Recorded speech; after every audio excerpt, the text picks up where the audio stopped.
It doesn't look like much, but this is actually quite difficult. So make sure you guys spend the time to do it once, do it right. Welcome back to Forecast Sake, everyone. Tonight, as I mentioned, we are going to try and remove this because at the moment it is in the way. Unfortunately, I do not have the right tools to do this job. So I'm going to try a few ways to see if it works, and if it not, I'll be looking at buying some stuff tomorrow to make sure it does. So I've tried some other ways, that's why you'll see some scratches and whatnot, but I've gone and bought this cutting disc, and today we'll be cutting that off. And before you start, make sure you guys put on eye protection. So let's get into it.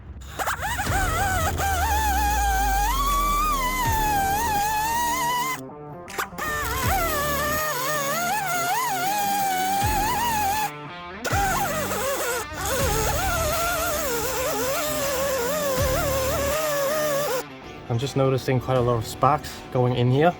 I definitely don't want to catch the carpet on fire, so I'm just going to go get something to cover that up.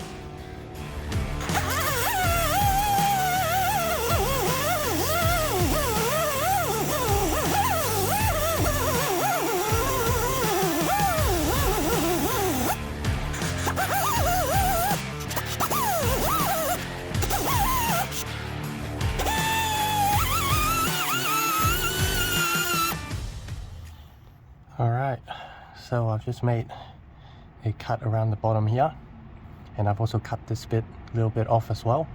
So my goal is to try and kind of retain as much of this as possible, and I just want to push and hammer metal out of the way because I want to see if I can avoid having to cut this completely off and then weld or JB weld an individual piece on top of here to cover this hole.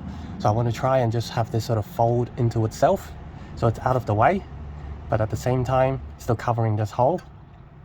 So that's my goal, and yeah, let's see how I progress from here.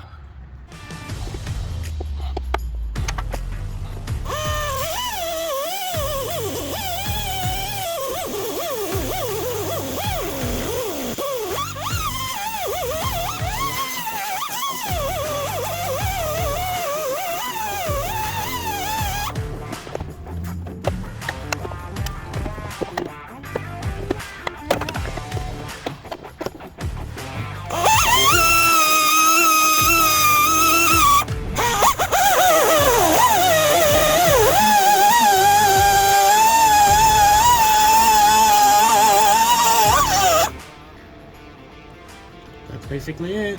$5 gone. Alright, let's give it some time to cool down, and then I'll try to move these things.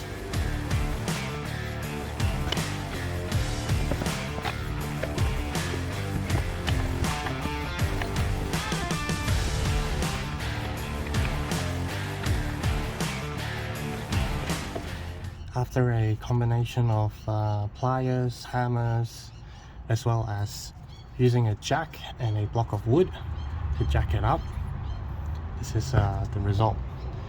It's not as pretty as I envisioned, but it definitely still did what I wanted it to do. There is, as you can see, a little bit of gap, but that is a much easier gap to manage versus a massive gap if you cut this whole area out. And like I said, this one I've just bent it forward. So now I'm just gonna give it a bit of paint to ensure it doesn't rust, and then we can look at installing the gear linkage.